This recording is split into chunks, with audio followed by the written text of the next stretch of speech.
बिस्मिल्लाहिर्रहमानिर्रहीम। अस्सलाम वालेकुम। मैं हूं बिलाल अहमद। उम्मीद है आप सब खैरियत से होंगे। कई रोज़ के बाद बराह रास्त आपसे बात हो रही है। उसकी बुनियादी वजह यह है कि कई रोज़ तक अलील रहा, हॉस्पिटलाइज रहा। बेशुमार लोगों ने कॉल्स की, मैसेजेस छोड़े, पैगामात दिए और अपनी जो कीमती आरा थी या दुआएं सेहत थी वो की। मैं उन तमाम तर अहबाब का बेहद मशकूर हूँ। कुछ अहम तरीन खबरें हैं, इस पर बात कर लेते हैं। टीएलपी ने पीर के रोज के लिए हड़ताल का ऐलान किया है। इसके अलावा मीरपुर खास का एक शाही बाजार बताया जाता है जहां पर हक की खुली किताब के नारे लगाए गए हैं। इसके अलावा कराची शहर में मुख्तलिफ इलाके हैं जहां पर वॉल चौकिंग की गई है और ये इसका तनाजुर क्या है इस वॉल चौकिंग का, इसमें जो नारे लिखे गए हैं या अल्फाज का चुनाव है वो किस तरफ बताता है कि जो शहरी सिंध की सियासत या कराची की सियासत में इन नारों का कितना जो है वजन रहा है माजी के अंदर और आज भी रहा है। इसके साथ ही एक और खबर भी बात करेंगे, वो ये है कि कराची पुलिस ऑफिस पर जो हमला हुआ उसके बाद अब सिंध हुकूमत ने फैसला किया है कि सिंध पुलिस में 53,000 से ज्यादा नौजवानों को भर्ती किया जाएगा पुलिस में। लेकिन इसमें कितना मेरिट रहेगा, कितना मेरिट नहीं रहेगा, कितने मकामी होंगे, कितने गैर मकामी होंगे, इस पर भी बात करेंगे। लेकिन एक अहम मामला यह है, उस पर मैं समझता हूं कि सबसे पहले बात, और एमक्यूएम लंदन की क़यादत ने भी उसके ऊपर खासी दिलचस्प किस्म की ट्वीट्स किए हैं। और वो मामला है पाकिस्तान तहरीक इंसाफ की जानिब से जो जेल भरो तहरीक है और उसके नाम के ऊपर जो मजाक है, यानी कि एक तरफ कारकुनान ने खुद साख्ता जेलें बना रखी हैं, रोड्स के ऊपर रख रखी हैं, और पुलिस जो वैन्स हैं, पुलिस की जो मोबाइल्स हैं वो ऐलानात कर रही हैं कि जिन्होंने गिरफ्तारी देनी है वो आ जाएं, लेकिन खुद साख्ता जेलों के पीछे फोटो सेशन हो रहे हैं और जब कोई वैन उनको लेकर जाने की कोशिश करती है तो वो उतर जाते हैं, सेल्फीज बना रहे हैं। और तो और जो मरकजी क़यादत है उसने भी इस पूरी तहरीक को मजाक समझ लिया है या मजाक बना दिया है।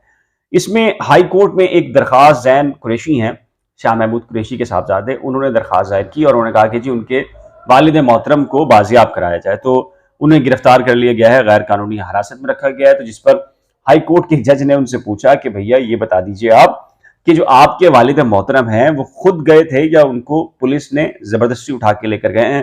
उन्होंने कहा कि जी वो मुलाकात के लिए गए थे और मुलाकात में उनको धर लिया गया। और शाह महमूद कुरैशी का बयान खासा दिलचस्प है कि जी उनको पाइल्स की बीमारी है, बवासीर की बीमारी है, और अगर अद्वियात ना हुई तो उनके लिए जेल में रहना मुश्किल हो जाएगा। फिर दूसरा, आजम सवाती साहब, भले से वो 76 साल के हैं, लेकिन अगर वो शाह महमूद कुरैशी से मिलने गए हैं और खुद उनकी तंजीम ने यह फैसला कर रखा है कि जेल भरो तहरीक शुरू कर रखी है, तो उन्हें तो रजाकाराना तौर के ऊपर अंदर जाना चाहिए। लेकिन शाह महमूद कुरैशी से मिलने गए और वहां पर धर लिए गए और उसके बाद उनकी भी मजम्मत आ रही है और बेशुमार किस्म की जो पाकिस्तान तहरीक इंसाफ की जो क़यादत है आला दर्जे की, वो उसने मजाक बनाया है इस जेल भरो तहरीक में। यानी कि वो चाहते हैं कि कारकुनान ज्यादा से ज्यादा इस तहरीक का हिस्सा बने, लेकिन जो मरकजी क़यादत है वो इससे बाहर रहे।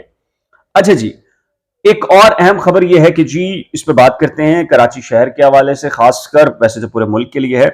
वो ये है कि जी पेट्रोल सस्ता करो, ये एक टीएलपी ने शटर डाउन हड़ताल का ऐलान किया है 27 फरवरी बरोज पीर के लिए।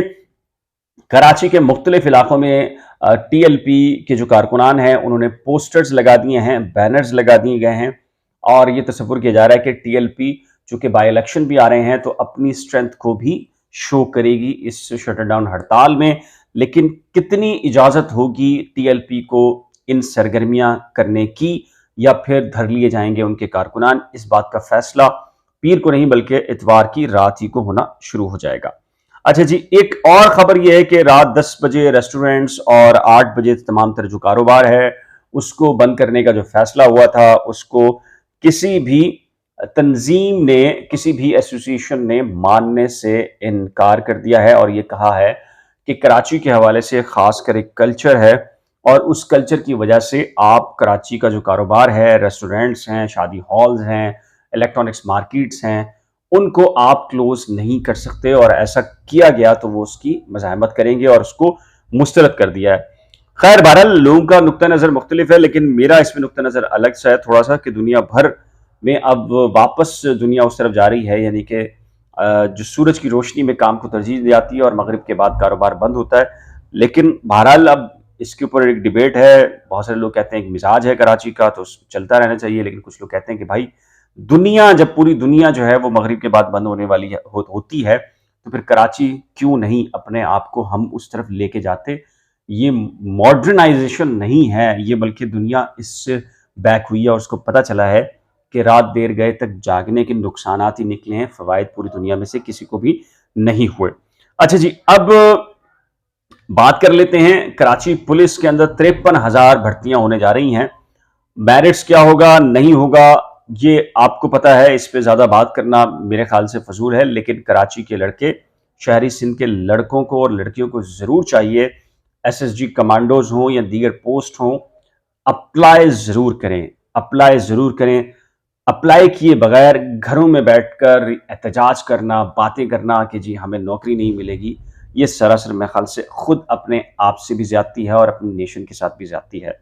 अप्लाई कीजिए, जरूरी नहीं कि सारी आपके हिस्से में आएंगी, जरूरी नहीं कि 50% आपके हिस्से में आएंगी, जरूरी नहीं कि 40% आएंगी, लेकिन आप बड़ी तादाद में अगर अप्लाई करेंगे, बड़ी तादाद के अंदर अगर आप टेस्ट पास करेंगे और बड़ी तादाद के अंदर लोग जो है वो जो फिटनेस जो टेस्ट होता है उसको अगर पास करेंगे, और शहरी सिंध बिलखसूस जो कराची के लड़के और लड़कियों के लिए सबसे बड़ा चैलेंज ये होता है कि टेस्ट में बड़े अच्छे होते हैं, लेकिन फिटनेस के अंदर, दौड़ के अंदर आकर जो है वो नाकाम हो जाते हैं, और इतना बड़ा इशू नहीं है, बस एक हवा है। हमने हमारा जो लाइफस्टाइल है, रात को देर तक जागना, सुबह देर से उठना, वॉक ना करना, इसकी वजह से हम पीछे रह जाते हैं और फिर हम एक दूसरे को ब्लेम कर रहे होते हैं कि जी हमें इसका ओहदा नहीं मिला। अच्छा जी, अब बात कर लेते हैं जो मीरपुर खास में और जो अंदरूनी सिंध के अंदर एक खास माहौल बनता जा रहा है, वो है एमक्यूएम का। जहां भी नाम आ रहा है, एमक्यूएम की कोई सरगर्मी आ रही है, उसका एक असर होता है, उसमें बराह रास्त एमक्यूएम के हक में बात करने के बजाय नाम बराह रास्त बानी एमक्यूएम का लिया जाता है, बानी एमक्यूएम के ही नारे लगाए जाते हैं। उसकी रीजंस क्या हैं? शायद शहरी सिंध में, अगर कराची का देखा जाए, बड़ा मेट्रोपॉलिटन सिटी है, उसकी बात की जाए तो शायद वहां कौम परस्ती का जो यानी कि टकराव है उतना शिद्दत से नहीं है जितनी शिद्दत महसूस की जाती है अंदरूनी सिंध के दीगर छोटे शहरों में। यही वजह है कि वहां जितना भी जो फैक्टर है एमक्यूएम का, वो तमाम तर जो है वो फिर बानी एमक्यूएम से आकर जुड़ जाता है, या फिर वो कारकुनान जो मुख्तलिफ हिस्सों में तकसीम है, वो नहीं तो कम से कम जो महाजिर वोट बैंक है वो कहीं ना कहीं आकर नारेबाजी करता है। तो इस किस्म का वाकया वहां पर हुआ है। मलीर, लांडी और दीगर जो कराची के इलाके हैं, वहां पर फिर बानी एमक्यूएम कह लीजिए, एमक्यूएम लंदन कह लीजिए, उनकी तरफ से वॉल चॉकिंग की गई है, और उसमें जो हॉट किस्म के टॉपिक्स हैं वो लापता अफराद की बाजियाबी का मामला है, और उसके लिए जद्दोजहद करने का मामला है, उसको सरे फहरिस्त रखा गया है, और बानी एमक्यूएम के हक में जो है वो नारेबाजी की गई है और वॉल चॉकिंग की गई है। तो इस सिलसिले के अंदर ये जो अब पीर के रोज हड़ताल का ऐलान किया है टीएलपी ने, ये कितना मौसर साबित होगा, जाहिर है कि ये पीर का दिन बताएगा। बाकी फेडरेशन के अंदर अब बहुत सारे लोग कह रहे हैं कि जी स्टैब्लिशमेंट जो है वो मुख्तलिफ हिस्सों के अंदर मुख्तलिफ ख्यालात के अंदर तकसीम है। कुछ हिस्सा है जो कि कह रहा है कि जी इमरान खान को सपोर्ट करनी चाहिए, कोई हिस्सा है वो कहता है कि जी नहीं, इमरान खान को नहीं करनी चाहिए। इस तरफ एमरजेंसी की बातें भी हो रही हैं, मुल्क में एक मार्शल लॉ बिल की भी बातें हो रही हैं, और फिर जो सोने पर सुहागा जो सुप्रीम कोर्ट के अंदर जो मामला चल रहे हैं वो भी तकसीम दर तकसीम के मामलात हैं। खुद कराची रजिस्ट्री में एक बेंच बनाया गया था जस्टिस काजी फाइज ईसा की सरबराही में, 2 रुकनी बेंच का। पीर से उस बेंच ने स्टार्ट करना था, लेकिन आपके इल्म में है कि हाई कोर्ट हो, पाकिस्तान बार काउंसिल हो, सुप्रीम कोर्ट बार एसोसिएशन हो, सब ने मज़ाहमत की और ये कहा कि जस्टिस काजी फाइज ईसा को इस लार्जर बेंच में, बल्कि फुल बेंच तश्कील दिया जाए, जिसमें जस्टिस तारिक और जस्टिस काजी फाइज ईसा, वो दोनों को शामिल किया जाए। अब देखना यह है कि ये ऊंट किस करवट बैठेगा। एक तरफ महंगाई है, लोग पिस रहे हैं, बहुत बुरी तरीके से पिस रहे हैं, दूसरी तरफ है कि असम्बलियों के इंतखाबात करा दिए जाएं, वो जीता वो हारा, हम जीते वो हारे, ये नारेबाजी हैं। लगता यह है कि ये एक लीड क्लास है जिसका किसी भी किस्म का कोई ताल्लुक नहीं है अवामुन्नास से। अवामुन्नास पिस रही है, रोज बरोज पिस रही है, और एक तरफ हुक्मरान हैं जो रोज बरोज अपने आप को तमन्ना महसूस कर रहे हैं, उनके कारोबार भी चल रहे हैं, सारी चीज़ें चल रही हैं। लगता यह है कि ये एक अलग मखलूक है और जो 22 करोड़ अवाम हैं वो बिल्कुल अलग से मखलूक हैं। इस सिलसिले में आपकी राय क्या है? अपनी कीमती राय का इजहार नीचे दिए गए कमेंट सेक्शन में जरूर तय कीजिएगा। एक नया ब्लॉग के साथ जल्द मिलेंगे, लेकिन जाने से पहले रिक्वेस्ट है कि अगर आपने करंट अफेयर्स विद बिलाल और नई खोज को सब्सक्राइब नहीं किया तो बराह करम सब्सक्राइब, वीडियो को शेयर, लाइक और बेल आइकन को लाजम प्रेस कीजिएगा। खुदा हाफिज।